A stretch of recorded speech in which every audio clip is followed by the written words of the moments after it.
योगनिष्ठ योगनिष्ठ महात्मा रहते थे। गीता के चतुर्थ अध्याय का पाठ किया करते थे, रोज पाठ करते चौथे अध्याय करते थे।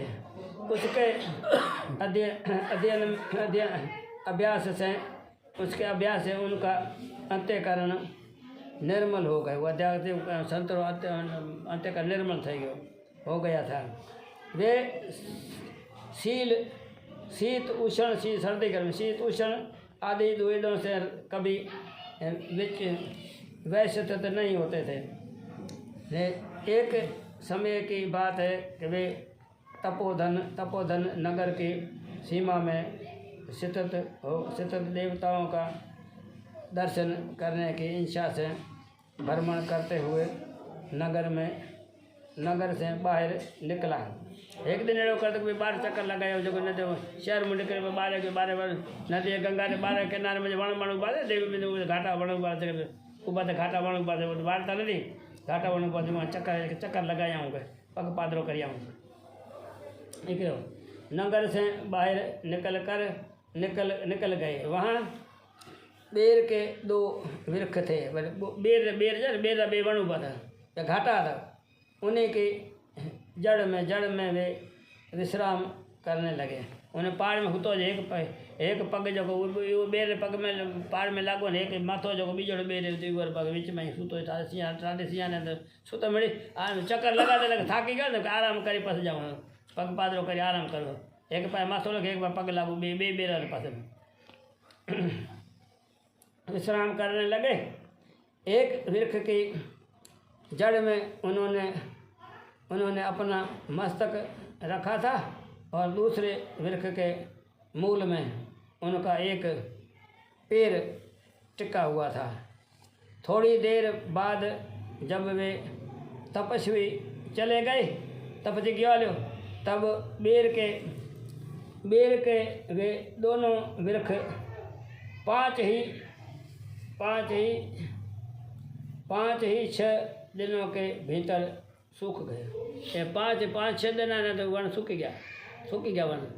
हमें उनमें पत्ते और डालियां भी नहीं रह गई। तत्पश्चात वे दोनों वृक्ष कई ब्राह्मणों के पवित्र कुल गृह में 2 कन्याओं के रूप में उत्पन्न हुए। वे बे बेड़ियों सूखी गए जो कोई ब्राह्मण कुल में जन्म थे। बे कोई न्याणी थे थे। वे दोनों ही कन्याएं जब बढ़कर 7 वर्ष की हो गई, 7 साल हुई, तब एक दिन उन्होंने दूर देशों से घूमकर आते हुए भरत मुनि को देखा। तीर्थ करने के तीर्थ प्रति आते भरत मुनि आते देखा। उन्हें देखते ही वे दोनों उनके चरणों में पड़ गई, दोनों पग में पड़ी और मीठी वाणी में बोली कि मुने आपकी ही कृपा से हम दोनों का उद्धार हुआ है। अपने देर की योनि त्याग कर मानव शरीर प्राप्त हुआ है। उनके इस प्रकार कहने पर मुनि को बड़ा विस्मय हुआ। वो तो विचार पड़ेगी। उन्होंने पूछा, पुत्रियो, मैंने कब और किस साधन से तुम्हें मुक्त किया क्या में मैं कदे करो। हाँ, साथ ही यह भी बताओ कि तुम्हारे बेर के वृक्ष होने का क्या कारण है। बेर वृक्ष कैम थी, क्योंकि इस विषय में मुझे कुछ भी ज्ञान नहीं है। तब वे कन्याएं पहले उन्हें अपने बेर हो जाने का कारण बतलाती हुई बोली, मुने, गोदावरी नदी के तट पर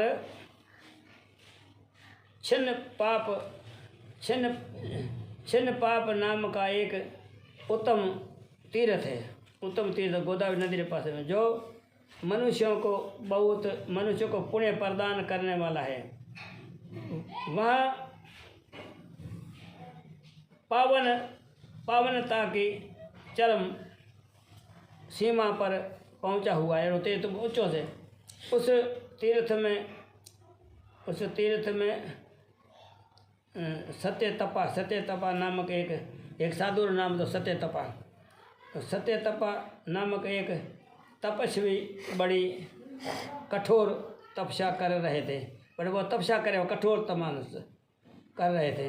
वे ग्रीष्म ऋतु, सर्दी में बैठो तो उन्हें बैठो, ग्रीष्म ऋतु में